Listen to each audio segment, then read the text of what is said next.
Welcome back to the breakdown. Don't forget to like and subscribe. Today's episode is brought to you again by the Golf Bar in Glasgow. Get yourself along, man. Lovely place.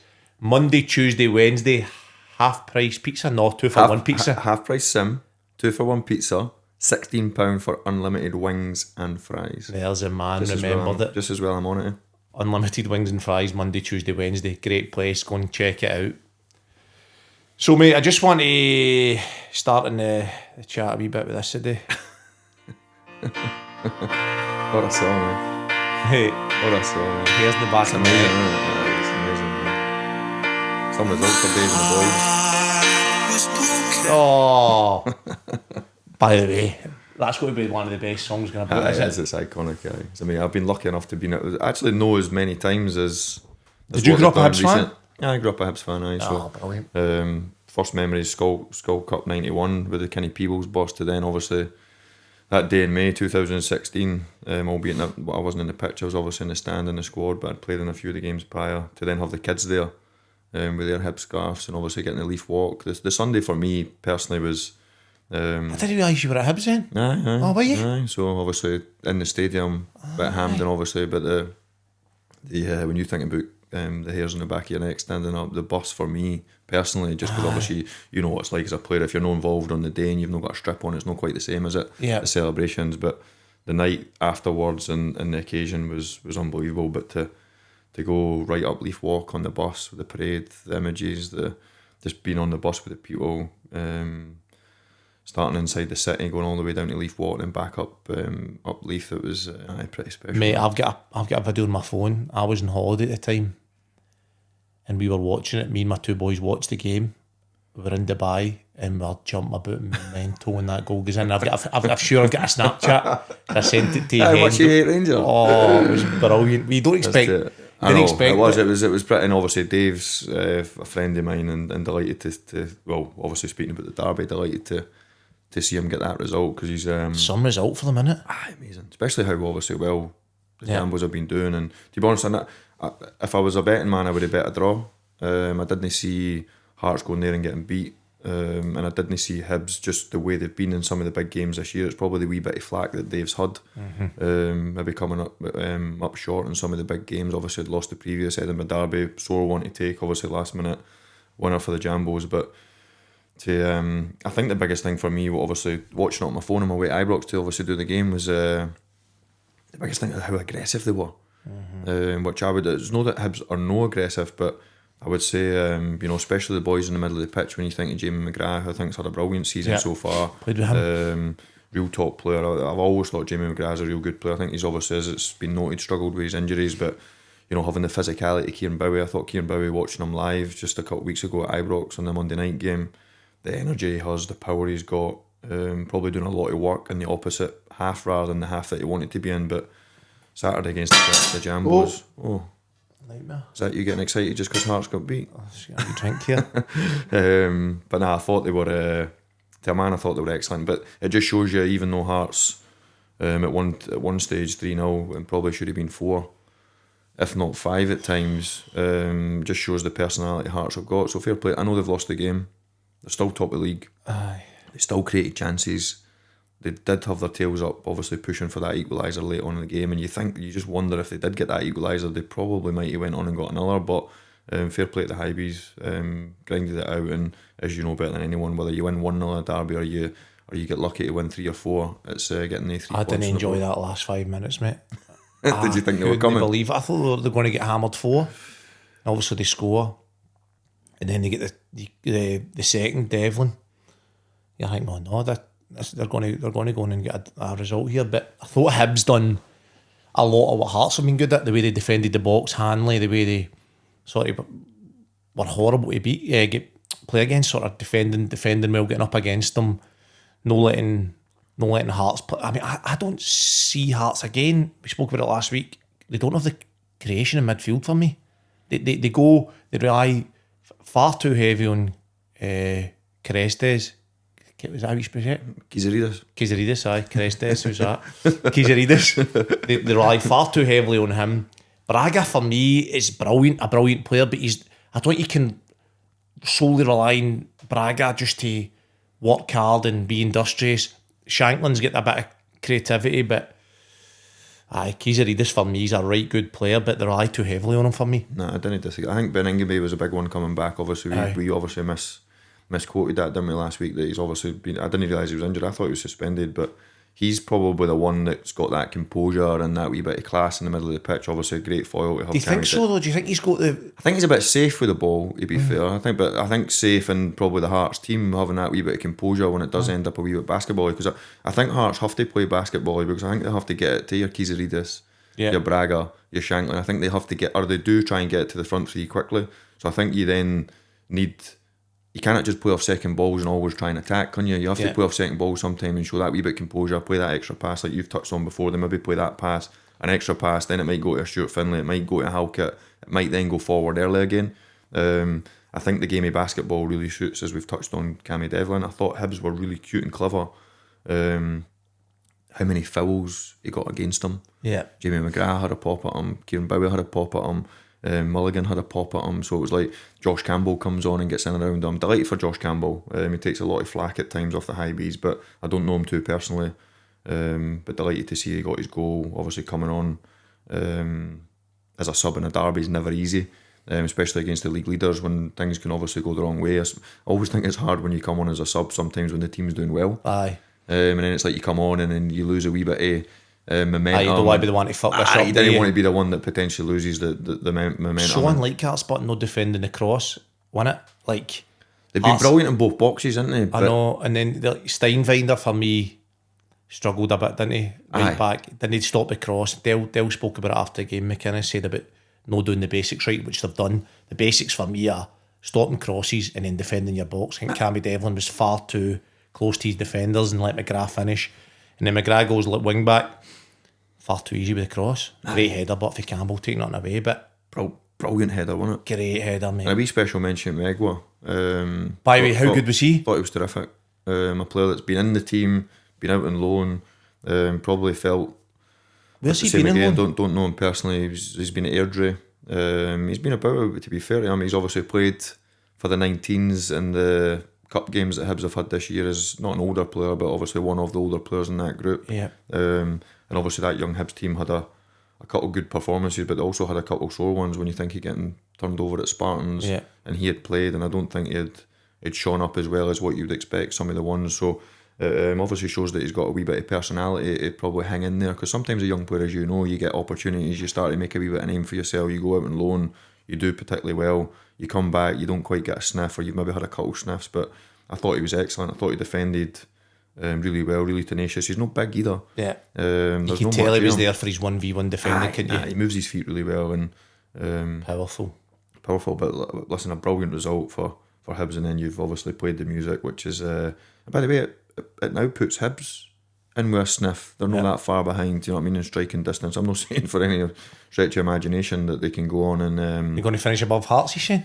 No, I don't think they will, but I hope they do, but I don't think they will. Nah, I think the Jambos are in it for the long run, and I think to have the disappointment of the derby, which will be interesting to see how they react, which obviously will happen after, obviously, for next week's pod. But I think Derek McInnes and the resilience that Hearts have shown, I still think they'll be in the mix for the long run. So if you look at the amount of possession, they had like 60% possession. I think it was 65 or more than that. It was plus 60, I think that's what Hearts struggle with, having the onus to have possession. So when you've got possession, you rely heavily on your midfielders to dominate the game, and within that they need to be creative. I think they struggle that way. Hearts fans think I hate them. I don't. I'm calling it how I see it. Somebody said in the comments, actually I should read that comment out.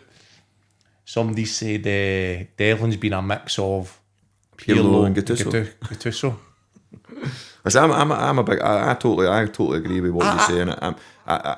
I think he's brilliant in the team that Hearts have got. I think he does a brilliant job, and I don't think Hearts fans should think that we're downplaying him. No, I think we do think he's a good player. We both think he's a good player. I just think we think he is what he is. Yeah, and he's really good at it. He's it's the same way Magnuson and McAtee, like for the fact that they don't creating, they're not creative. What they bring the other side is probably a lot to do with why Hearts are doing so well. So it's like 100%. it's getting the balance right of getting the right amount of attacking players and defensive players on the pitch. I just think when they have possession against other teams outside Celtic and Rangers will shoot them at a tee because they'll probably have slightly less possession or 50-50. When the onus is on them to create and they get counter-attacked against, I think they struggle because I think that's exactly what they like to do to teams. They like to go in the lead and then half go, right, well, what are you going to do now? And catch them on the counter. I never seen them conceding 3 goals, to be honest. And Nah. obviously it could have been more, and I never seen that happening, to be honest. It's a great and finish I for Bowie, think innit? that's a brilliant finish. So that was a prime example. They're now 2-0 down.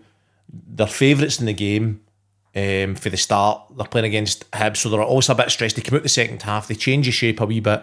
They're now trying to play for the back. Stuart Finlay gets a pass picked out and they're wide open. So that would never have happened against Rangers because they would have been compact, they would have played long and they would have picked up the seconds. So when they have to, onus is to play a wee bit and the long balls are only working for them because they're getting out fought in the midfield or Hanley's winning the ball in there. I think that's where Hearts struggle. So who they go next? I think they play Livy or something, don't they? Or, I think they'll bounce back. I still believe they're in it for the long run. But as you say, I think when the championship yards come, that last set of fixtures, when we get closer to the top 6, it'll test their resolve, it'll test their personality. But the intriguing thing for me, which is I think brings all the teams into it, but more so obviously the ones that potentially want to try and win the league, what are they going to do in January? yeah. What are they going to recruit? If Derek McInnes has got credit in the bank, it must be through the roof because of the start that he's made. Mm-hmm. He's got everybody eating out the palm of his hands. Is Jamestown going to come in?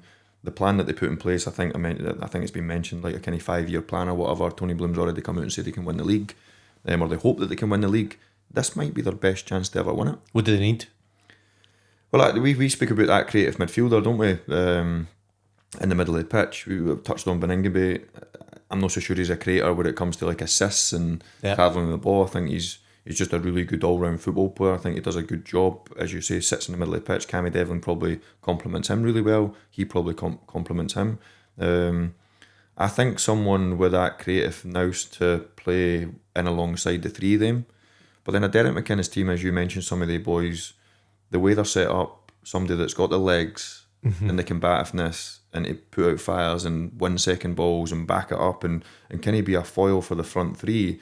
It'd be interesting to see if you ended up with someone that's maybe not as good on the ball in there as a creative type player. Mm-hmm. Or better on the ball, aye. Well, better on the ball, sorry, aye. If you end up with a player that's like... Because then what do you lose in the other side? Aye, so it'll be interesting. And I don't know if Derek McInnes would want that. Mm-hmm. We might think about it and see it and we might think, oh, but that player might just add that extra touch onto the Jambo's armoury, really. But I think he like maybe a Jamie McGrath type player. I'm just using him as an example because he's got lots of legs, he's got lots of energy. He's now becoming really effective in the final third for Hibs. He's chipping in with goals. I think that's 7 or 8 for the season now. He's on course to potentially hit double figures, or he should be hitting double figures. If he can stay fit, I think he's a terrific player. I know you've obviously played with him. He's got a bit of both. He can do the both sides. And I think that would be the key, trying to find that profile of player that one can complement where you're at. I think Derek McInnes said it. We're a good team because we're good at what we do. We're no Barcelona. I just heard him on the radio. Actually this morning I heard it when I was on my way through here. So he's obviously said that after the game. I think you have to sign the type of profile that complements what you've already got, and it wouldn't surprise me if they're in the market for that type of player. Aye, I think that's definitely would help them a right back as well. I think they struggled that area the whole season as well. I've seen them reported. Looking at somebody I've seen somewhere, somebody saying that Celtic and Rangers should try and jump on their signings because they've got the Jamestown's analytics, and obviously Celtic and Rangers haven't recruited well recently. So that's what they used to do, didn't they? Used to go and sign potentially Hibs' best players or Hearts' best players, but now the market's different, and these teams have got a wee bit more backing themselves, and the players' profiles are getting bigger. It becomes expensive to go and steal. Obviously, you can get them as free transfers at times, of course, if they're obviously out that window. No, I'm talking about the ones that just say they go and try and sign. Well, Cammy Devlin's been linked obviously with Celtic, isn't he? No, I'm talking about just say they're looking for a right back, for talking sake, for Germany. Could Celtic or Rangers jump on and maybe get it if they need that position? I'm sure they would have another player up their sleeve though. They will all have at least 2 or 3 targets, won't they? But I thought you meant like potentially going and Like, I think that could happen. But I've only obviously just seen it in the papers that Cammy Devlin's been linked with Celtic, obviously. But Hearts are not going to sell to Rangers. He's a free transfer, mate. I think he's out of Oh, contract in the summer, so he could potentially speak. And then how do you then?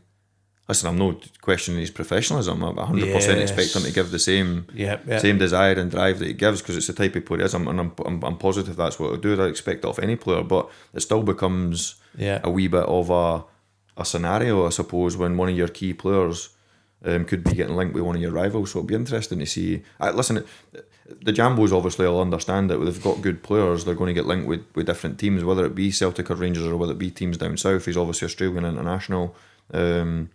His profile's growing all the time. He's getting a lot of plaudits, and rightly so, because they're deserving. It'll be interesting to see Kizaridis, Braga, as their teams that have got potentially bigger pockets than the Jambos come and test their resolve a wee bit, and then what do they then do off the back of that? Because there's no doubt that the Hearts starting 11 is their team. Yep. I think it obviously naturally it changes because of suspensions and injuries. The players may be dropping out of form, but I don't think they've quite got the depth of the next 5 or 6 to come in off the back of that just keeps the team at their brilliant best. I think their starting 11 is somewhat a wee bit stronger than the, which is normal. I get that. I know that sounds a bit stupid, but He's a good player, isn't he? He's a top player, mate.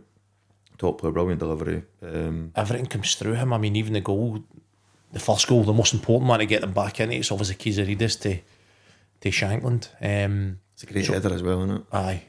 And he misses his one in the first half off of... That's also a good header, isn't it? Off of Kingsley's left peg, done a brilliant cross, just drifts at the back post, great movement. I think it might be Iredale that gets caught going towards the ball, thinking she's obviously had a wee bit of movement. Iredale moves, and you know what it's like, if you move and centre forward gets loose on you and the ball's perfect, you can never recover, it happens so fast.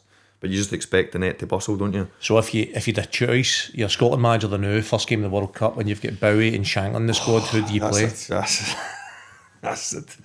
Who do you play? That's it. You try to get me stick. No, I know who I would play. I know who I would play, and listen, it might be a surprise to people. They're both totally different, though, aren't they? I think they both go in the plane for me.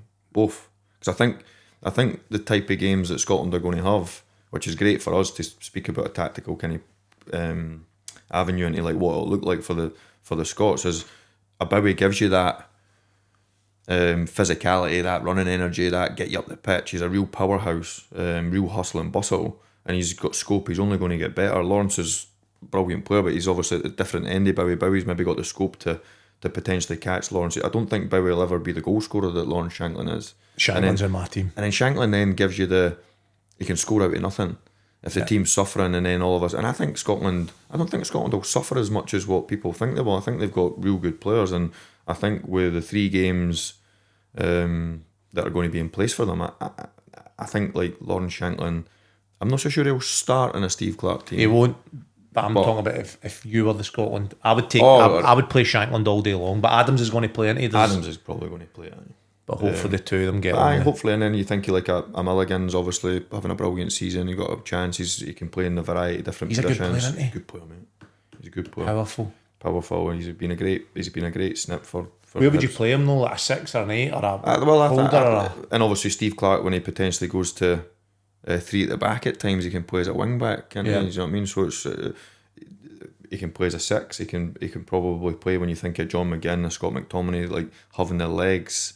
You might add like a Kenny McLean in there. It's like a different profile, but I think when you think of someone that's got the capacity to cover the ground and get tight to people and handle the ball, I think Josh Mulligan can do that, and he then gives you that wee bit of variety of covering. When you think of a squad, you need the couple players, don't you, that can not just be a left back or not just be a right back or not just be a centre forward. So I think he's another one that's giving himself a good claim to get on that plane. Definitely, man. I think there's going to be times against Brazil and teams like that where you need legs, and you need players that are going to be able to break the game up. And Scotland have got that, and they've got a good midfield. It's the strongest area of the team, but there's no reason why you can't be involved in that. They're at a great age. I think they're going to get better, and they're going to be. I'm not saying the future, but they're certainly going the right way, and they're both really talented players. I think Dave's recruitment has probably been overlooked, to be honest. When you think of recruitment, when you think of Celtic, you think of Rangers. Obviously, the Jambos have recruited really well. You think of Motherwell recruiting well, St Mirren recruiting well, Dundee United have recruited in a way that Jim Goodwin likes. So Probably without doing other teams a disservice, these Dave's recruitment, when you think you're getting guys like Jamie McGrath, Josh Milligans, Good signings, Kieran isn't he? Bowie's, good signings. He's a Grant Hanley mainstay. Very in the back good line, signing. you know what I mean? So Salinger in goals, always been an Achilles heel goalkeepers. What about his? he's prone to a mistake. I never The seen one that for to start Devlin, with. he's got to tip it over the bar. He's prone to and a then mistake, but he makes a great save for he's and he's. He's I've shy, watched him live a few times now, and I do think he's. The problem is without. I think people need to be realistic, and I don't know if you're the opposite, but like we speak about a Cammy Devlin or a Salinger or any player in these clubs, and they're amazing clubs and they're really good players, but Cammy Devlin, if he was Pirlo and Gattuso, he wouldn't be playing for Hearts. Aye. You mean if he had that creative side? So it's like there's a reason why we play at different clubs, and there's a reason why you end up at different levels or whatever. It is just levels, and it's not a disrespect to the players. There's a reason why you're a part-time player in Scotland, or you're maybe a full-time player playing at the Old Firm or whatever. So everybody has aspirations to get better. It doesn't mean that there's no diamonds out there. It doesn't mean that you're not a really good player. But 9 times out of 10, like if you maybe end up the Hibs goalkeeper, you're maybe not good enough to be the Man United goalie, so you're probably prone to a wee mistake. Yeah. But we've seen the Man United goalies make huge mistakes, so I just think it's a unique position. But no, I think because we'd see Chris at Dundee United and he was unbelievable for us. Like Dundee United are struggling now for a keeper. That's why they can't get. He was brilliant, though, wasn't he? He was brilliant, but poor with his feet. So he goes to Celtic, and that's what catches him out a wee bit. He's a right good shot stopper, but he's very even kicking. He was poor with his feet. But that's what Dundee United are struggling now. The boy Richards don't even have a shot against, barely makes a decent save in the first half, the only shot Aberdeen have, and then he palms one straight to Carlson and the huge crowd there. I was listening to Willie Miller on the way back from Ibrox, obviously for the late kick-off, but another one that's an intriguing one, Jimmy Tillene, isn't it? Like, good run, bad run, huge club, sellout. I think Willie Miller was on the radio saying that like you couldn't get a ticket for love or money, which is brilliant. Shows you know how Aberdeen were brilliant first half. Like I'm battered, like 75% possession. United like that, don't they? Just sat in, and then they caught them in the break out of nowhere. In general, Aberdeen dealt with the breakaways and the counter attacks. They'd about Stuart Armstrong in there. A boy O'Sheesh plays in there. They'd like a box four in there that were very good. Polvara. They like that cutting edge, don't they? They just didn't event in the final third. It says that, don't they? Just they need a number 9, don't they? And number 9, and also like, their quality in the box, and just like they've probably Miovski's probably been the one that when you think an Aberdeen team, probably when they were at their best at times. Maybe no point ratio and getting where they wanted to get to, but some of the big runs, Miovski was like the kind of X factor, wasn't he? And I think Nisbet's a real good player. But I heard Doddsy on the radio talking about saying he can be a wee bit lazy at times, and he maybe doesn't quite make the runs. He's obviously a brilliant finisher. Who they talk about here? Nisbet, aye. I've watched him obviously for Hibs. I've watched him kind of his journey as such. I think he's a really good player, but probably like a wee bit more space to maybe get his opportunities rather than like a Dundee United. Obviously, been hard to break Dundee down. United basically 30 yards for goal, just camped in. He's no one that's got great imagination, is he? They had 8 players in the box, and balls were coming in the box. I felt a bit for Nisbet. He couldn't get the ball into his feet. They had all possession, but just couldn't really create. They'd Carlson a shot outside the box, good save for Richards, and then apart from that, Dundee United go and break away and score. And it's an easy goal, isn't it? It's like almost like it felt like almost slow motion, didn't it? But no, it's brilliant for us, obviously, that you almost feel as though any team. I know Livingston are having a tough time. You know how much I'm a big fan of Davy Martindale, which obviously will go on to your team next. But it's probably there's 8 or 9 teams at the moment that there isn't any easy games. I hear a lot of the managers talk about the standard across the board as it's so close. So many good coaches can set up their teams hard to beat and punish you on the break. St Mirren have already won the cup. You know what I mean? Brilliant occasion for them, obviously. I think it's worrying for Celtic that they conceded 2 goals against Livingston. I couldn't believe it. I was sitting at Ibrox, and obviously it's coming through and we're obviously desperate for a goal at Ibrox just for some bit of excitement, even though it was a really good game at Ibrox. But the comes on through the earpiece that it's the 2-2 at Livingston can't score. So in the last 6 games, Celtic, only Aberdeen and Livingston have conceded more goals than Celtic in the last 2 games, and Livingston can't score a goal, and Celtic go and concede 2 against them. I just think Celtic are in possession are far too open. When they're attacking the final third, they're so susceptible to counter attacks. It's unbelievable. Before you show us a wee bit on the board, is the results now changing an opinion of his style because they've obviously beat Aberdeen, they've beat Livingston, or is the style still alarming, and is it still going to be the Achilles heel? You know what it's like, Kev? I think when you're winning, it quietens people down. People aren't talking about formations now. People aren't talking about wee tactics boards. People are not talking about that. They're just sort of sitting going, all right, okay, a few results. It quietens things down a bit. So you think obviously we're looking a wee bit deeper than that, and I think that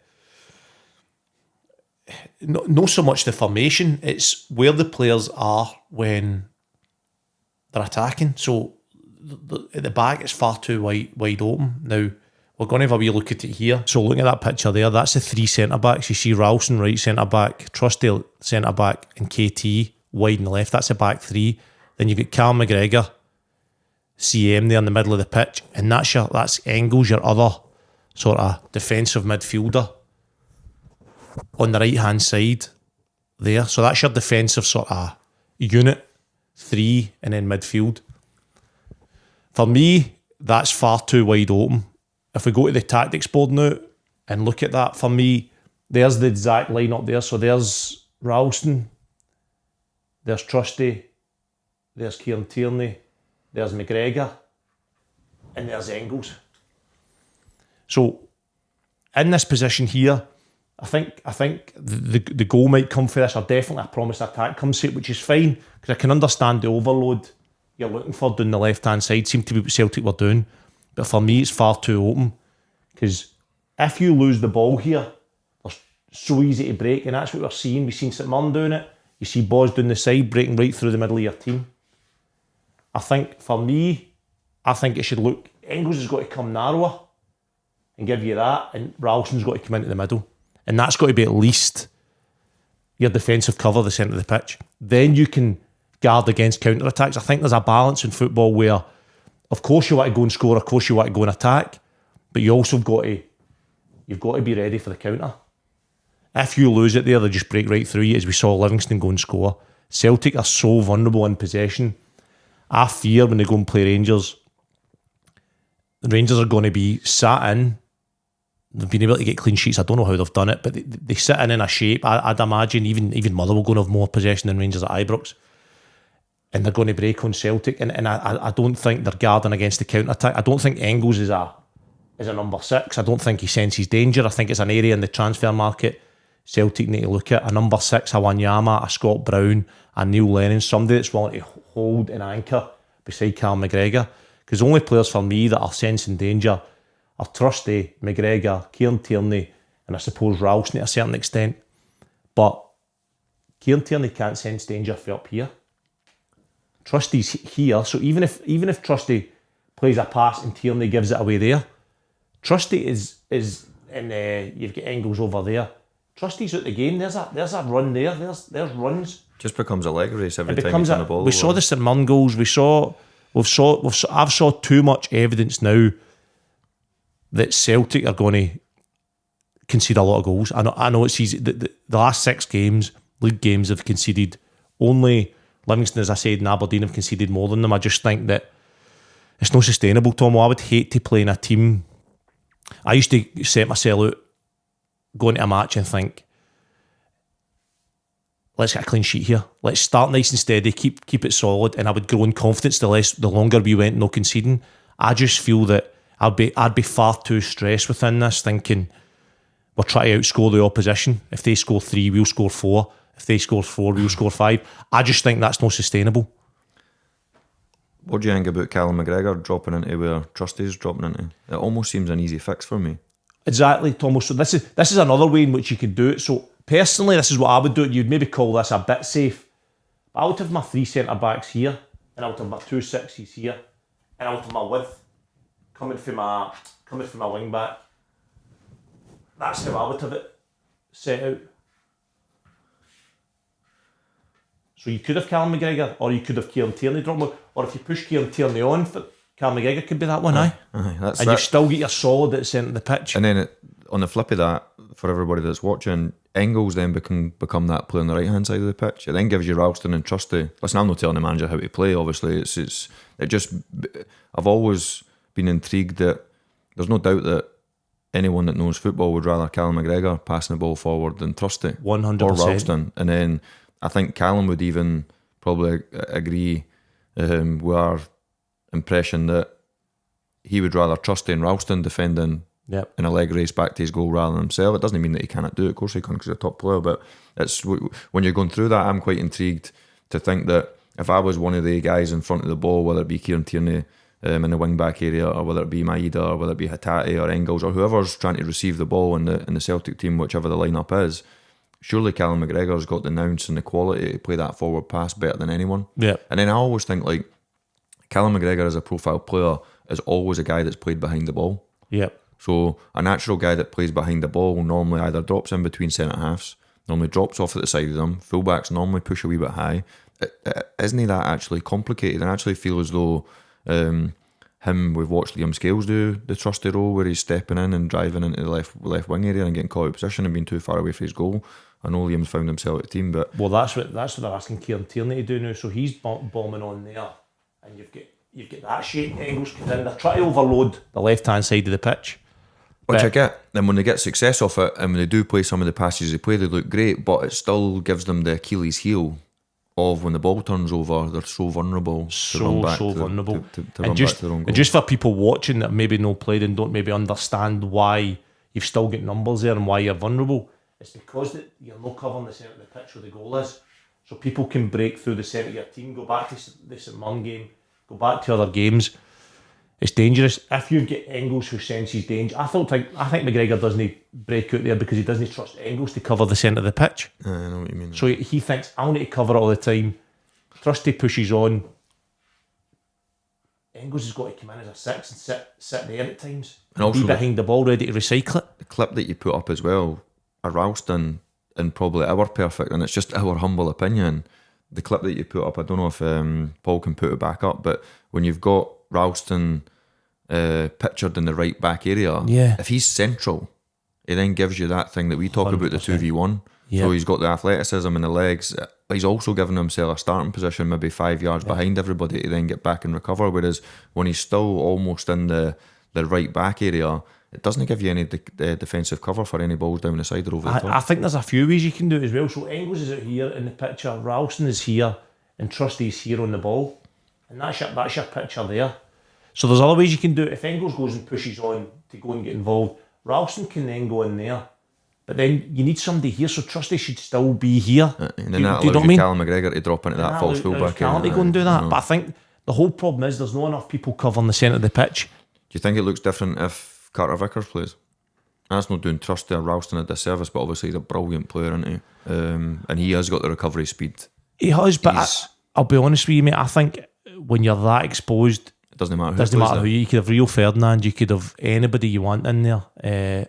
I just think that when you're in this position, if you're Trusty and you're in this position here, we'll put Ralston back to there, and you're delivering balls for here, if you lose possession there, look at the area in which players can run into. I know and you're running back facing your own goal, and even if they don't get it and you run back and you're quick enough to maybe catch that run, you're putting out for a throw in and they're up your pitch. I know. Whereas if you look at Celtic traditionally, for years under even Ange Postecoglou, who was very attacking, Brendan Rodgers for long spells, they're always winning that ball there because there's one in front and one behind. They're always solid in that, and I think that's a big part.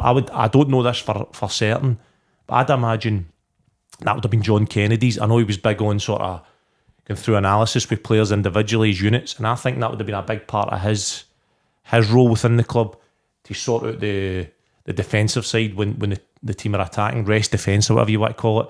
I just think Celtic need to improve on that, or I'm not fooled by the last couple of wins. I mean, Aberdeen can't score and they scored with 10 men at Celtic Park. I just think that it's a big area and Celtic need to look at where are they when they're defending, how can they cover the centre of the pitch, how can they organise that quickly. So here's one for you. Does this style I seen John, I think it was John Hartson, I seen him on social media talking about the the longevity, the style to bring success. And obviously it's a club that's steeped in history of success. It's what everybody demands. It's the DNA of the club. Does this style give Celtic long-term success? I don't think so. I don't think domestically you can have success like that. I don't think... Can you imagine... I mean, playing in Europe like that? Well, they have.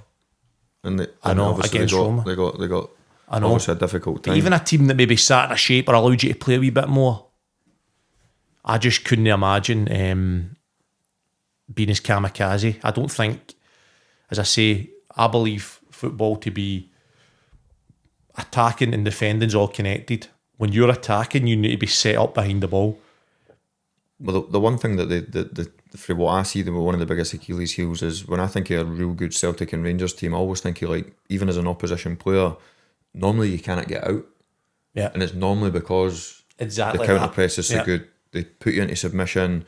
Lesser players technically make a wee mistake. They get overloaded. Everywhere they turn, there's a blue jersey or a green and white one. Yeah, and you can't understand why you go. Why can I not get out of here? And you almost feel as though your nose is just above the water. I just get the sense that even at Ibrox, watching Motherwell play, that opposition teams are growing in confidence all the time, and managers feel that there's no the same animosity or fear. Maybe there's no the same fear going and playing against Celtic. I've never seen so many teams outside Celtic and Rangers that play against Celtic and Rangers that spend so much time in Celtic and Rangers' half. And the shots at goal. The shots at goal. I've never known it. I'm not. Ibrox finished 1-0, obviously, but I don't know how. I don't know how the game finished 1-1. Rangers had 28 shots at goal. I think Motherwell were like 13-14. They had obviously the penalty. Was that a pen? Don't know how I got to that there that quick. So this is a big talking point in it, the pen. So I've looked at it, right? Straight away I think pen, right? And then I go, right, there's a reason why it's not been given, so what might the reason be? So let me get up. I ended up then putting into AI, the rules and everything. I was into everything. So basically, in the shot... That's how we get any comments saying we didn't ken the rules. Aye. So just in shot, right? This is how it comes down to. So you'll have seen the tackle, Motherwell. Was it Fernandez on Gers? Fadinger. Was it? Fadinger, right. He drives into the box. I thought it was Slattery at the time, obviously, because Slattery come on in that position, but it's Fadinger just... Okay. He drives into the box. So if it's a clean tackle with a natural contact, there's no penalty.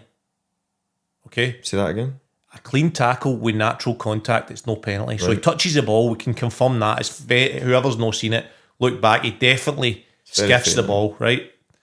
If he touches the ball but trips the player, it's a penalty.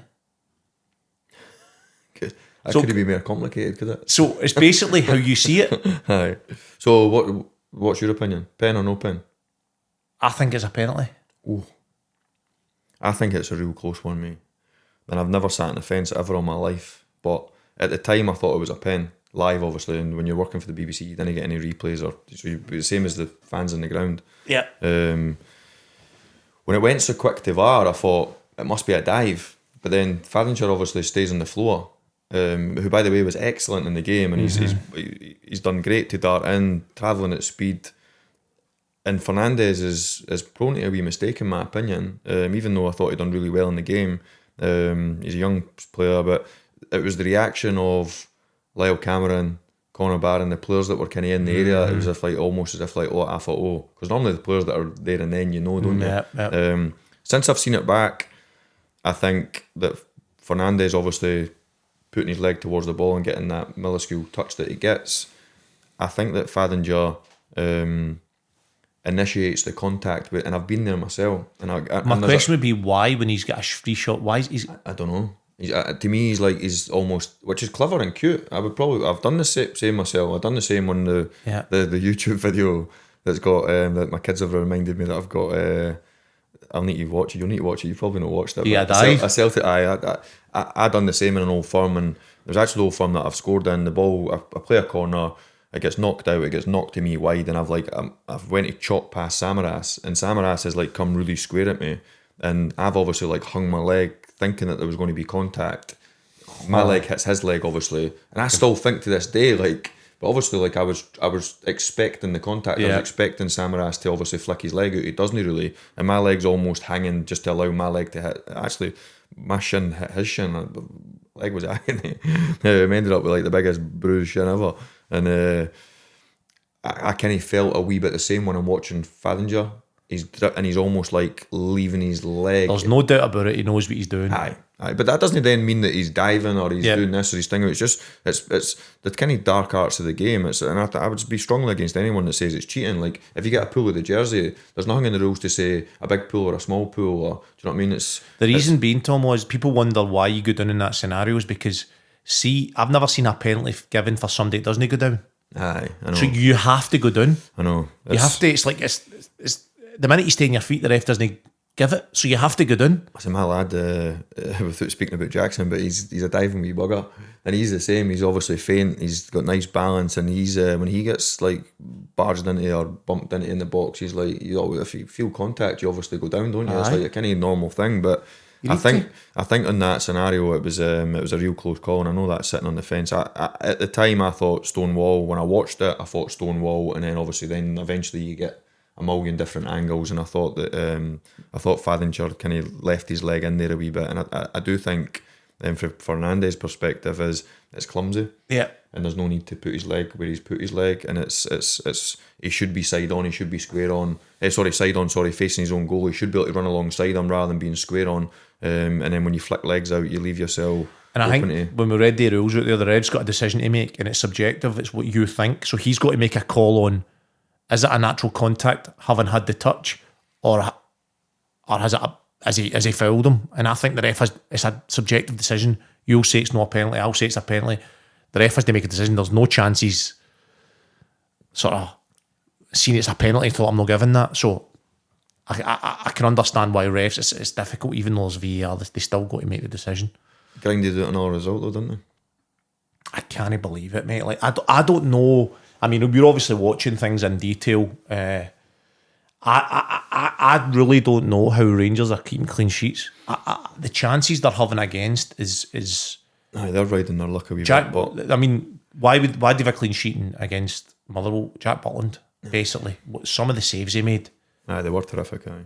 And then obviously you have the penalty incident that you just never know the outcome of. But do you think it's lucky? Do you believe in luck? I don't know. I was mightily impressed by Motherwell. I thought for 15-20 minutes they were absolutely terrific. I thought the way they moved the ball around, really intrigued to watch them live, and obviously do a wee bit of due diligence on just why they're so successful. I think the manager's done an unbelievable job. I think I've obviously put on my social media the Elliot Watt was unbelievable. When you think of players that you talk about Hearts having that creative player to play the passes, I thought he was excellent, but it wasn't just him. Saeed was terrific, and a player that's not played as much. Stephen Welsh. It's amazing what a manager can do with a group of players. Honestly, mate, unbelievable. The boy Sparrow, albeit fell out the game a wee bit, making the forward runs. Actually, Rangers struggled to handle just how much they moved the ball about the pitch. And the bit for me, which I really liked, was not just the four in midfield, was when they're playing a bit like what we spoke about Celtic there was times where, I said it on commentary, there was times where every Motherwell player was in the Rangers half, which doesn't normally happen. But see, if you're going to be a possession-based team and try and play, you have to be high. Yeah. You have to be comfortable and get. Whereas if you end up with like what we would normally see, a team that's playing on the counter attack at Ibrox, you're normally attacking with 2 or 3 players. Mm-hmm. Motherwell at times, mate, were attacking with like every Motherwell player in the Rangers half. They had more possession. Dave, did they have more possession? They did, didn't they? 54 or 55% they had. The Rangers 45, 46. I would love to know the last time that happened. A team came to Celtic Park or Ibrox and had more possession. Have you seen much of them?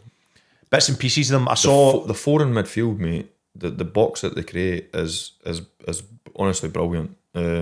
All comfortable on the ball. Fadinger, Saeed.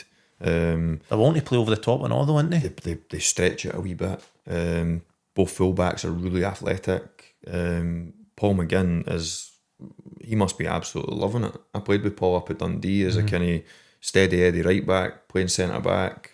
Stephen Welsh, I thought was terrific. Some brilliant passes, albeit he got a wee bit loose in the second half. The the boy just. Good player, I saw him. Really good, mate. Nah, handle the ball, probably unlucky not to get a goal, but the energy they had, I think there was at least 6 or 7 players, if not more, when the final whistle went, were lying on the turf. It was incredible. I couldn't believe it. I don't know if that's because knackered or gutted.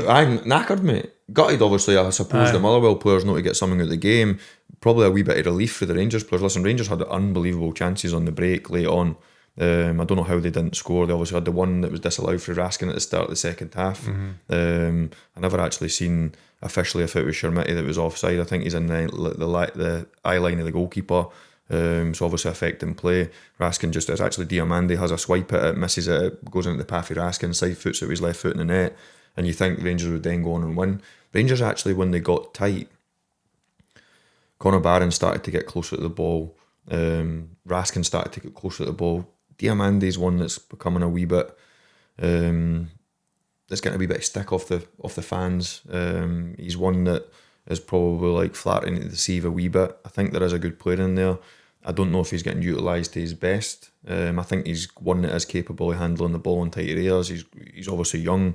He's athletic enough. But I think when he then plays in the same team as like an Asgard, who doesn't give you too much with the ball, when you play against a team that are really good with the ball, you then don't have that dig and determination as a team, a make-up of a team to then go and get it back. And that's where Rangers really struggled. But in the end, it ended up being a right good game. It was a game of basketball, loads of chances. What did Motherwell play? What formation? So they play like a 4-2, like 3-1 almost. Let's get a look at it on here. What I was really impressed with, Charlie, when I was watching Motherwell, and it's the first time I've probably watched them live. I've obviously seen the telly, I've seen the highlights, I've seen obviously the accolades that they get, and rightly so, but these 4 in midfield for me, obviously Sparrow naturally gives a wee bit of width, which I thought was brilliant. He made some brilliant runs. Henry's more a focal point, which I think gives him that power. Probably not an out-and-out goal scorer where you think of some of the chances that he got. It's Colin Henry's son, isn't it? It does really well, really industrious, gets them up the pitch, fights, puts his body in, makes centre-halves, especially Fernandes and Dujan Sterling, not being a natural centre-half. He gave them a real tough afternoon.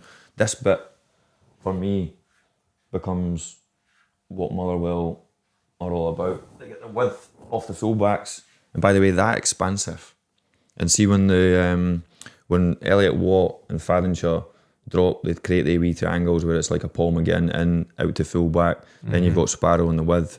They move with the team, but what they do really well, if they were coming down the right hand side, is they look a bit like this. Yeah. And this is a bit that I was really intrigued by.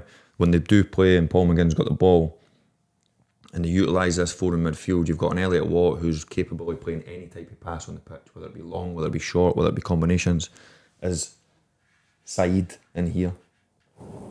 And I used to say it a lot when I've been a coach, is the best players don't ball watch. And when you play with Dujan Sterling, who's not an out-and-out centre-back and potentially the captain outside him, the amount of space that was created with Henry occupying Fernandes down this right channel, Dujan Sterling probably overcompensating at times, and Said making that run for like an outside 10 in between James Tavernier and into the space that sometimes Dujan Sterling was watching, was incredible how many times it was on. Do you think that was Sterling's fault or Tavernier? Well, I suppose responsibility, I don't know if you disagree. Like I always think if you're the outside player and you're looking along the line, you should be the most vocal. Because naturally when the ball's going down your side and you're maybe the player outside it, I always think that you should be talking to the line. James Tavernier should obviously be looking across the dangers this side of the pitch, but Said, I'll have to say, the 4 of them, whether it was just doing it on the opposite side, obviously looking at the right hand side, but when it ended up at Stephen Welsh and then it went down the left hand side, Sparrow then created that run at times, just created that run at times.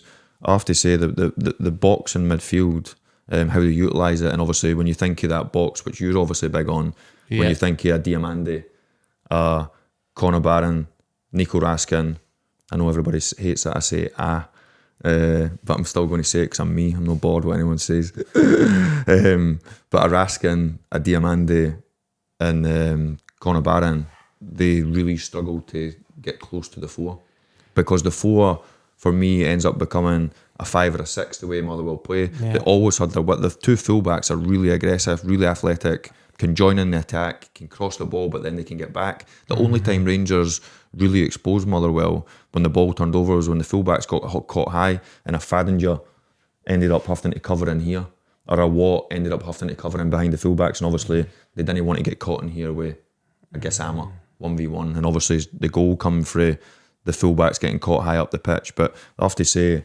the balance of the team, having the four in midfield, and I'd love to get the manager on and ask, because obviously every player's important in it. Stephen Welsh his passing was terrific, whether it be into the 10s, whether it be into midfield, whether it be safer passes, whether it was longer passes. He got caught a couple of times in the second half with a couple of loose passes when Motherwell were starting to soak it up a wee bit. But I have to say that the makeup of the team, and then the bit that I'm always intrigued by when it comes to recruitment is when you think of Stephen Robinson, tried and tested, your McInnes's, your Jim Goodwins, he's recruited players that when he brings them on, they're almost like for like. So he brings on Slattery in the second half, and he's almost the same as a Said. He's almost the same as a Just. He can do the role of an Elliot Watt or a Fadinger.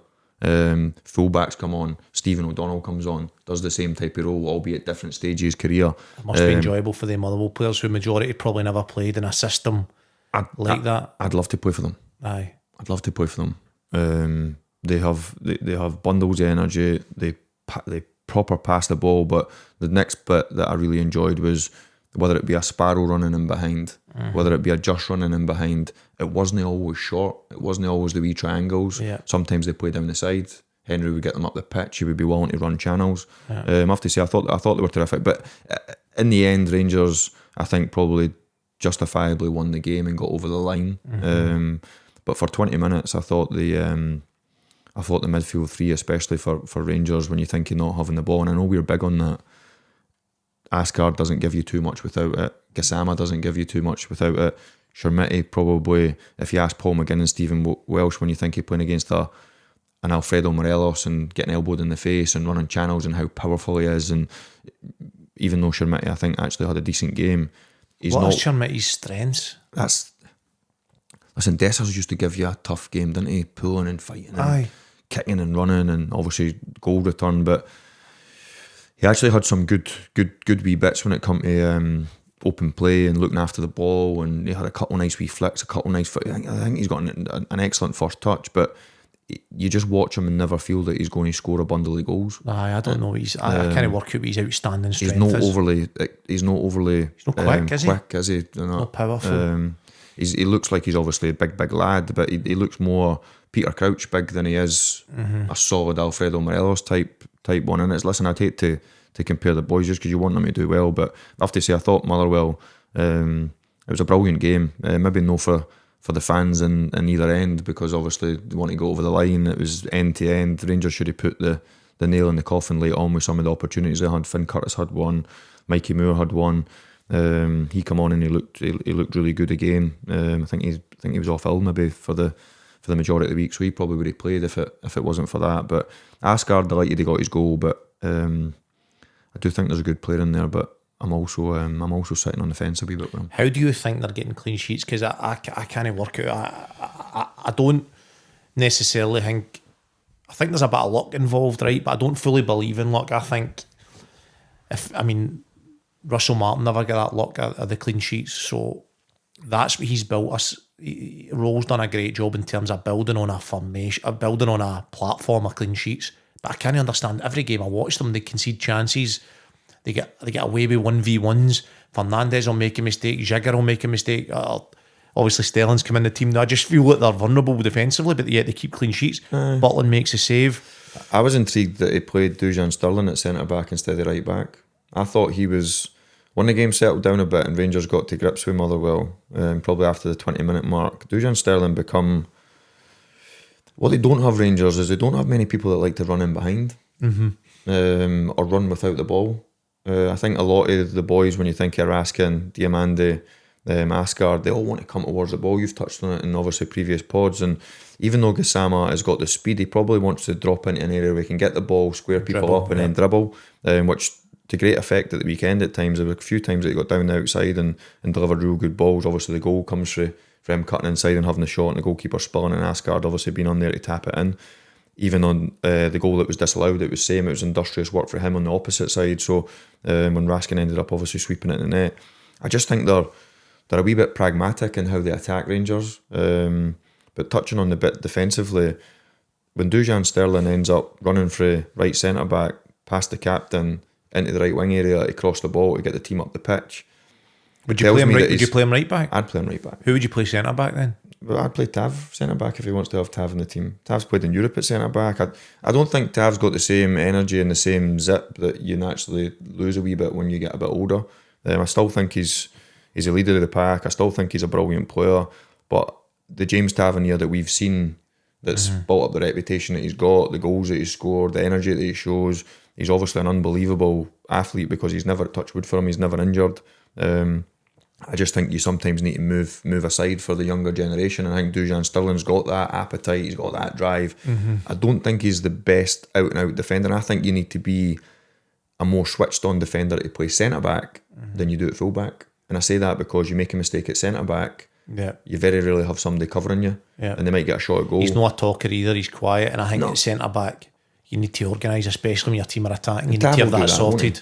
Tav will do that with obviously leadership quality. So I'm a bit like you. I'm intrigued to see how they're keeping so many clean sheets. Jack Butland obviously never had a good day at Tynecastle. He's bounced back, which all good goalkeepers do. He made some terrific saves. The one that he makes for Callum Henry, I don't know if you've seen it. He swivel, it comes into him in the box. Same again. Yeah. Two loose Rangers were crossed in. Takes a first touch. His back's to goal. Swivels, hits it brilliant. I'm sure he hits it with his right. It might have been his left, but he hits it on the volley. And Jack Butland saves it down to his right. Probably a good height for him, to be fair. But when I watched it live, I've not seen it back, to be fair, but when I watched it live, I thought, what a save. Aye. But they're just... I think if we speak about recruitment, really, I would be big John Souttar obviously come on last 10 minutes. A yellow card for his liking. So that's obviously, it'll be good news for the manager to try and get John Souttar back, because there's no doubt that if John Souttar's fit... To me, they've got to go in the market for a centre-back. I think I would be really surprised and really shocked if they don't spend money on a striker. So I agree. But they've spent £8 million on one. So does the recruitment team look at that and say, well, listen, like where's the scope to manipulate? You can't just spend all your money on the front end of the pitch. Yeah. Do you know what I mean? So obviously, naturally, as we know, they're going to need to get one out, and they're going to need to get somebody out on loan or something, get wages covered. Aye. And obviously you've got like a Finn Curtis young lad coming on, it's a Mikey Moore young lad on loan. Do you know what I mean? So like Gassama, I think is, I know he's been a wee bit quiet in recent times, and he's probably started to get a wee bit of the stick like some of the other Rangers players, but I do think he's a really, really good player, and I think he'll be one. When you think of the big game coming up next week, he might be one that when Rangers do suffer a wee bit, like we've seen in Europe, have less of the ball, more space in behind to utilise his speed, he might just be one that does better. Whereas maybe in a game when Rangers have all the ball and jam-packed defences and maybe not quite as much imagination and swivel and turn as a Mikey Moore in the tight areas, he probably needs a wee bit more space to play in. It's mad when you look at Celtic and Rangers, both are strikers. I don't know if they get a game in many other Premiership teams. They don't play for Hearts. They don't play for Hibs. Is that you saying Bowie and Shanklin are the best strikers in the league? They definitely play for Celtic or Rangers. Kenny doesn't play for any, but I don't know a team that Kenny gets in. Chermiti, I don't know a team. Chermiti, I mean, would any other team play Chermiti? You wouldn't play him in Hearts or Hibs or who else should you play him? Definitely no top six. There's not many other teams that could afford them. I definitely know, but that's mad. Like, I know. When have you seen them struggling? I think Celtic need a six, like I mentioned, and a midfielder and a striker priority, and a right centre back. They three for definite. And you could argue Rangers are probably the same. I don't know how much money it would cost, and I didn't want to be horrible to Motherwell fans because they'll be sick that I'm bigging them up. But if I had the money, I would be. I'd be looking into Elliot Watt and Just as two that I think are more than capable of potentially playing. He's just like a 10 type, isn't he? Winger comes off the side. He's bundle of energy, mate. Really good on the ball. Sees a pass, runs beyond. A couple of times he got in behind Rangers. Maybe just never quite had the legs to go and get the finishing touches on it. But his energy, his endeavour. I think Elliot Watt's imagination, his forward passes. Me and Jordy always laugh. I like players that slap it in me. And he's got that like reverser. He's got that one where like just gets into the 10 position and he like a bit disguise on it and he drags it into that area, and it might be like a 30-40 yard pass. He's got obviously the wee flick round the corner. He's got the wee one where he drops into like where you can roll it into him as a centre back and he pops out to full back, then he can go again. The one bit I would question, and it's just on a recruitment point of view when you put your kind of manager's hat on, is how mobile he is. Really, would be the one question mark. I've seen him have a lot of chances as well, and I'm sure he'd won against Rangers, and he doesn't seem clinical in the final third. I think he'd probably play behind the ball more than he would. Are you talking about Just? Or Just, sorry, I was talking about Elliot Watt there. Aye. But I think Just he's probably one that when you think of the imagination though that you would need in the final third, potentially playing against packed defences. You Ward saying he's no mobile. I'm not so sure. I think Just's mobile enough. I think he's got the energy, but I don't think it's lack of energy, Elliot Watt. I just wonder how mobile he is. He got caught a couple of times in wider areas when Agasama maybe squared them up or whatever. I don't know how much he does or how much he likes the tracky backy, but you think about a Cammy Devlin complimenting a Beningame or Hartstead and that profile of player. When you think of Saeed, Fadinger, Just and Elliot Watt, none of the four of them really profile like having that destroyer or that. Fadinger maybe the one that is probably out of the four. Maybe I might be totally wrong, but he'd be the one that might catch the eye a wee bit without the ball. But as a team, their energy without the ball was terrific. But individually, if that makes sense, you wouldn't just pick out that one player. Well, that's where it's interesting, because Motherwell will recruit or have players that can see any goals. Because they're going to have possession. The team can't score if you've got possession. So that's the way they play. Hearts obviously are happy not to have possession, and I'm not going to say they struggle in possession, but they don't like to have the majority of possession. They go to Ibrox, they get a win, but they don't have the ball. It's interesting how different managers go about it. I know, it's fascinating. Like, you couldn't put the Motherwell midfield in the Heart. You couldn't put the Motherwell midfield in the Hearts team and then get them to play like that, could you? No. And you couldn't do the opposite way, or could you?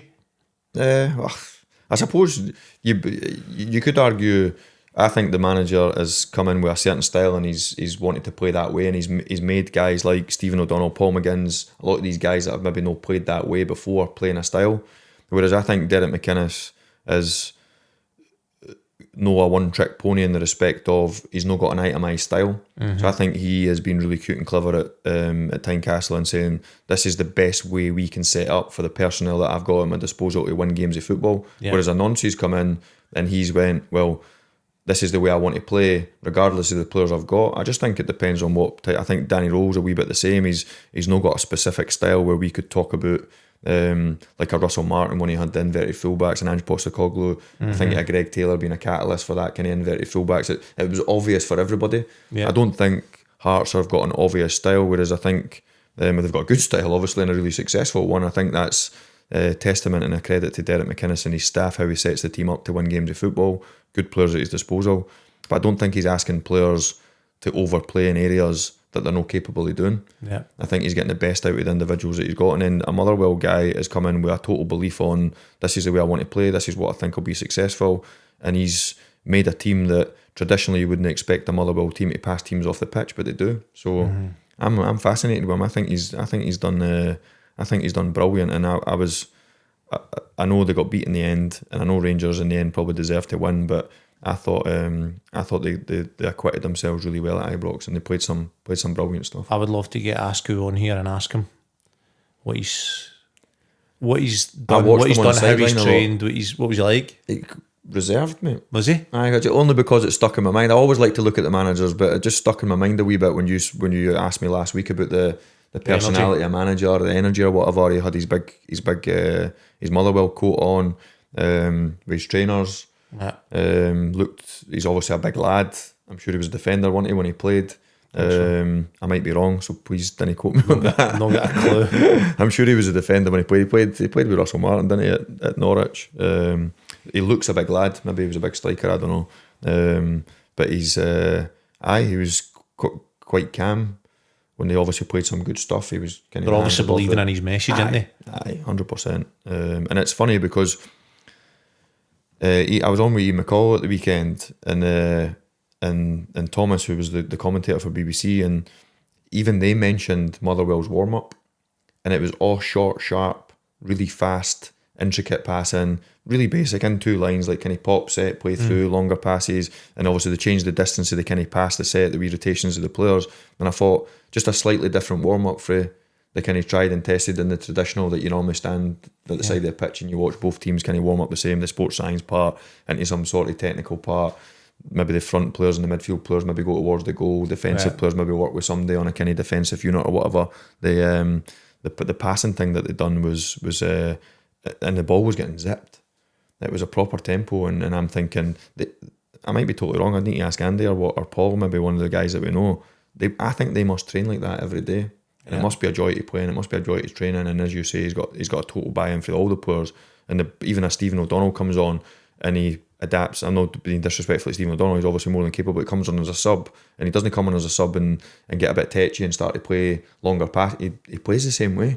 So I think sometimes, as you know, when a new manager comes in, different style, you have to get that buy-in, don't you? And some players will be like, it's not for me, this. I mean, get forward, let's be compact, let's be the experienced players, or maybe dragging players back in. As I said earlier, though, the key for me was when they done it well against Rangers. The players obviously grew and thought, if we can do this against Rangers, we can do it against them. And straight away, you've got the buy-in. And I think that you can see if you're a mile away a well-coached team. I just get my flashbacks, that stories come into my head. And I remember when Santa came to Celtic, I was injured. I remember that. And Santa Is that when he got slaughtered? No, mate, so he did get slaughtered, but this isn't what I'm talking about. My uncle, God rest him, who's just passed away, was in the lounge with me. I was injured, and we were watching the game. And my uncle, he had a wee bit, as I said, he's passed away, but he had a wee bit of Tourette's, but it was undiagnosed, right? So he didn't officially have Tourette's, but he just said whatever came to his mind. So Santa comes walking out onto the halfway line, and all the kids go running up to the window going, "Oh, Santa," all the players' wins. He turns and goes, "Santa's no real, your mum and dad buy the presents." Mate, absolute uproar in the lounge. The place went nuts. People are like, honestly, Commons, his missus was going nuts. And I was like trying to calm it down and all that. And he was like, he felt guilty about it, but I can imagine. I thought you meant the time that Santa got booed, didn't he? One time Santa got booed, I can't remember what that was for. No, I think it's maybe were they no winning or something maybe at the time, and then Santa come on and he got a bit of abuse there. Shame on Santa. That is harsh, isn't it? Guy just trying to get a wee beard on. Hey, we're in the comments here. Aye. Whatever we look at a wee... By the way, the feedback's been brilliant, by the way. Don't forget to leave your comments, good, bad, bit of banter, whatever, just whatever you need to say, man. Kenners, don't care. Like and subscribe, but this comment, I've just been made aware of this comment today. Question initially, wasn't it? And then it was quick. Off the back of it. So it's decent, lads. Good analysis. Thank you. But it's fair to strike a bit more. Balance when talking about Hearts. Fine, fair enough. Genuine question for you both, mate. Right? In your prime, do either of you think you'd walk straight into Dale McInnes's current Hearts starting 11? And if so, who are you leaving out? Because right now, the team's built on mentality, resilience and work rate as much as talent, and it's not easy to displace. So, the comment under it says, Kevin gets in, Charlie gets the text to say he's not in the squad, not even in the stand. Oh, come on, man. Right, so I'm going to put it out there right away. I'm the one for blowing my own trumpet. I'm playing ahead of Stuart Finlay. You walk into that team. I'm playing ahead of Stuart Finlay. I think Stuart Finlay's been brilliant this year. You walk in that team with your right peg, never mind your left. I'm in that team. You're in that team, mate. Stuart Finlay's been absolutely brilliant this year, man. Set pieces, and he's been a good defender. And I rate Stuart Finlay. I think he's very quick. What would you rather playing? Back 3 or back 2? If you played with the Halkett and Finlay, what one would you rather partner? I would naturally Halkett, right-sided. So I would like to play with Halkett, aye. Finlay, I think I'm ahead of Stuart Finlay. Obviously, you've got to back yourself. I'm in. You're in. The guys already said it. You're in there. Listen, as you, hopefully people know that we're both humble. I'd like to think I'd give the boys in the middle. Mate, you've played in the Europa League final. I don't need any of your humbleness. You're in that team. You're playing. I'd like to give them a run for their money. I actually like to think that Cammy Devlin, when I think of him as a player, he would be I would like a good tussle with him. I think he would kind of suit the way I played as such. But listen, I suppose that would be down to Dell if he was going to pick us, wouldn't he? But hopefully we would surely squeeze in somewhere, shouldn't we? I know one thing, I would definitely not get in it now. Joker Michael on Instagram's asking, are Celtic and Rangers signing too many young players, and should they be signing more experienced and players that are proven? Oh, it's hard, isn't it? Now, the modern day game's so different. I do see their point, because obviously some fans will, or maybe a lot of fans will not look at like the bigger picture. Obviously, like ownership's different now, recruitment's different. There's obviously so much money when it comes to like how much the powerhouses have got down south in Europe that they can come and buy. Because the harsh reality is, like, Celtic and Rangers, they might push other teams domestically about when it comes to deep pockets, but there's obviously plenty of teams in world football that have got deeper pockets than Celtic and Rangers. So you do become a selling club yourself, albeit maybe domestically they're a buying club when it comes to maybe being able to afford other teams' players. Obviously, I think I'm always sitting the fence a wee bit when it comes to recruitment, because I know Russell Martin was desperate to bring younger players because it gives them a buzz. He obviously was signed Mikey Moore, etc. Young lad, obviously, it's now starting to come to fruition. But he also went down the Joe Rothwell. He was linked with guys like Kenny McLean. You think of the players that had left just before Russell Martin come in. You had like your Steve Davises, your Scott Arfields, like big players to Alan McGregor. You know, real experienced players, tried and tested, understand the club, know the standards, regimented in their routines, which is a great catalyst to allow the next generation to learn off. So I think Rangers and Celtic are unique. And also I think the powers to be nowadays want to see younger talent develop to sell for big bucks because they want a return on their money. Whereas maybe time gone by, a Dermot Desmond might throw a wee bit more money in it without wanting less return. I know he's a big money man when it comes to Celtic. The Parksy Hamilton might put a bit more money in because they're Rangers fans, and there's maybe like a bigger black hole there for them. Whereas I think maybe current investors maybe want a wee bit more return for their money. I think that if you want to sign an established player, maybe 25-year-old, and I don't think age is a huge thing, but I mean an established man that has got a bit of experience, I think to play for Celtic and Rangers it's going to cost a lot of money and it's a bit of a risk. I think when you sign a young player, you can still sign a young player with a bit of experience and is like a man. I like it Wanyama. I think he was 19, 20 when he signed for Celtic.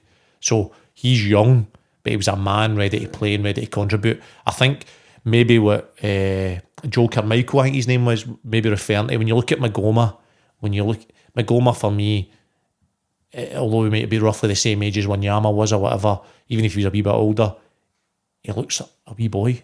And it's the frame and the size and the sort of, not just the frame and the size, the presence of the player and the experience and how much he's actually like a man and is willing to do the dirty side of the game. So I think it doesn't matter about age, it's a type of player you sign, and experience has probably got a bit to do with that, as well as having the sort of the stature of a player and a man and a sort of ready-made somebody that's like Mikey Moore when he first came in for me. I'm like, and even now I'm like, right, well, he's shone for a few games, but he's not quite a man yet, is he? I think he's growing into it and he's getting better all the time. But no, I think you've hit the nail on the head. I think when you think I was a young player that obviously signed for Rangers, but I played over 100 games for Hibs. I was a captain at the time, so I know that was domestically. But you think like a Shanklin when they could have signed him. He's already tried and tested. So I think there's definitely instead of singing Sharmiti, you should have signed Shankland. I think that's clear for everybody to say. I think there's definitely scope that I think both clubs have missed a trick, and I hear a lot of people say that, like, oh, do you think the big two are a bit snobbery when it comes to signing like players domestically or whatever? And when you think like a Conor Barron coming from Aberdeen, who is now firmly becoming a fan's favourite, he's doing terrifically well. You can do worse by signing players that have already played. Like Conor Barron, to be fair, hadn't played as many for Aberdeen because under Barry Robson he wasn't as much in the team. He had obviously had a couple of loans. He'd been at Brecon, we had him at Kelty, he'd went back to Aberdeen under Stevie Glass and Scotty Brown, and he had kind of learned his trade. But Aberdeen fans were grown to him. He was starting to build up a reputation. When you think of Mulligans, when you think of Shanklin obviously different trajectory, obviously in game wise when it comes to Josh Mulligan, but I do think there's a snobbery when it comes to when you think of Lennon Muller. We touched on him earlier. You know, another Scottish player that had played a lot of games for Motherwell. So there is lots of talent out there that do fit that young profile yet. Rangers, he'd be brilliant for Motherwell now, Lennon Miller. He'd love playing in that team. Aye, I think he'd be suited perfectly for that. He was the one that always played when they were a lot more direct. Right, okay, so predictions for the Celtic Rangers game coming up Sunday. We're obviously on Monday now, and Sunday, Celtic Rangers on the 3rd. I think I'm going to go with a starting. I want to hear your Rangers team. I'm going to go with my starting Celtic team and what I would play. Do you want me to name a Rangers team first? You go with the Rangers team, aye. On you go. What would you play? I think I'm going to throw a few shocks at what I would do, and I'm going off what was obviously available for selection. There might be a couple, obviously, wee curveballs, people coming in. John Souttar's obviously just coming back for injury. Yep. Obviously come on the pitch on Monday there, so I know he done extensive work with the sports science because I was still on the radio watching him, doing doggies with Finn Curtis. So if I was the Rangers manager and I got to pick my team, I would go Jack Butland in goals. I'd go James Tavernier right back. I would put in John Souttar at right centre back. Fernandez at left centre back. Magoma at left back. I would put Dujan Sterling in next to Conor Barron as an extra midfielder. I'd play Raskin. I would put Miovski in as a number 9, and I'd play Mikey Moore off one side and Gassama off the other. And I think you would be asking a Mikey Moore to allow that compactness, knowing that you've got the physicality of Miovski and the cleverness and cuteness to be able to set it for a Gassama to potentially run through to exploit that space in behind. So you're playing Sterling in the midfield? I would play Dujan Sterling in the midfield as an extra wee bit of legs and a wee bit defensive cover, and you know how better than anyone how hustle and bustle the games are going to be. Rangers, I would imagine, will suffer a wee bit at times without the ball. I just think when you think of the team that played against Motherwell on Saturday, Asgard doesn't give you too much without the ball. Mikey Moore doesn't give you too much without the ball. Shermiti probably doesn't give you too much without the ball. Diamandi never gave too much without the ball. I would, if, and I might be totally wrong, Danny Rowe might see it a totally different way, but if I was picking the best 11 to go to try and cause Celtic problems at the weekend, I would be thinking about having that extra defensive instinct in the middle of the pitch. I think Dujan Sterling gives you that in abundance. Right, okay. What are you saying about the Celtic team? Right, okay, so I'm going Sinisalo in goals. I know Schmeichel never played at the weekend. I think he's back available for Tuesday, I think. But I still would play Sinisalo. I'd go for him. I would go... Putting the names in the hat for... Trusty. I would go Trusty central. I would go Scales left. Put Scales back in? Scales back in. I think Scales is... I really like Scales. I would put... You leaving this? I'm coming back to that. I'm playing Tierney, left wing back. McCowan inside him. McGregor. I'm not sure about Hattati if he's fit or not. Would you play Hattati before Engels, or would you play both? I'd play Hattati before Engels. If it's not Hattati, then it's going to be Engels. I don't like it, but there's nobody else I can see. In fact, no, take it out. I'm going to put Bernardo in there. Put Bernardo in? Bernardo in. McGregor, Bernardo, Nygren, Yang. I'm going to go Donovan. I'm going to play Donovan. Interesting. Made up front. My thinking is, I think you need to get Scales back in here. Maeda's done well on the left, but I just think, I don't fancy Kenny to score if he gets a chance. I think for me, the game will be won and lost in the midfield area, and whether Celtic can dominate the three Rangers in there. And I wonder how Rangers deal with that, whether they bring somebody inside which allows the pass to go straight wide to overload that area. But the only thing will be is, if Celtic dominate that, they need to score and create chances, and they need to score first, because they can't guard against the counter-attack. And I was going to say how well the Celtic... the game's going to hinge on how well Celtic dominate the midfield and how they then go and obviously score and create, but obviously they're not going to score with every chance, so then how they guard against the counter, and they don't guard against the counter. So my biggest fear is Rangers score counter-attacks. I think the good thing for Rangers, for their perspective, is that you've got like an Antman a Gassama who have got blistering speed, and I'm not so sure from watching Celtic in the last few weeks under the manager, they'll change even if they're 1 or 2 up with 20-30 minutes to go. Whereas I actually think most other teams would then hold on to a lead, protect it, be less open. I could still see Rangers making subs if they're chasing the game and Celtic still playing the way they're playing, which is, I think, leaves them really vulnerable. I think Rowe's proven he's very good off the ball. That's where I would go Dujan Sterling, because I just think that Celtic, as we all know, are obviously a really good team. That 4 that you keep alluding to, if they do get control and they do play at their brilliant best, there's no doubt that they can hurt you and score goals. The Achilles heel for the Celtic team is trying to stop that counter-attack, and the excitement that Rangers will probably have is if they can suffer and be compact and be hard to beat and ride their luck again a wee bit when it comes to clean sheets. They'll have that threat on the counter, which is, I think it's going to be really intriguing, because apart from Gassama, Rangers probably didn't have a player that's capable of running 40, 50, 60 yards towards the opposition goal, and that's the type of space that Celtic will leave behind them. So it'll be interesting to see whose style, what outcome. Listen, league games, sometimes you could throw a blanket over it and it becomes really scrappy and it becomes a hard watch, but intrigued to see if Nancy tweaks anything. And well, if Gassama plays in this left-hand side area, we saw Montano score 2 goals for that area. Well, he played on the right, obviously, against Motherwell, and obviously went on the outside, but he's more than capable of playing left or right. I think if he's clever, he'll play him on the left, because Celtic build on the left-hand side. Rangers' right is a chance to then break, because that's where they don't cover and get guard against the counter enough. Engels, if he plays 6, I don't know if he will, but he's a problem defensively. I think he's always thinking far too much. Who's winning? Front foot. My prediction, I think guaranteed, the bookies might not even give odds on it, both teams to score. Both teams to score is almost guaranteed. You know it's going to end up 0-0, isn't it? I'm going to go 2 each. So am I think it'll be a scoring draw, me as well. I was the same. I think both teams will definitely score. I think if Rangers get in front, it actually suits Celtic, because they'll be a wee bit more. It'll become about whether Celtic are good enough to break Rangers down.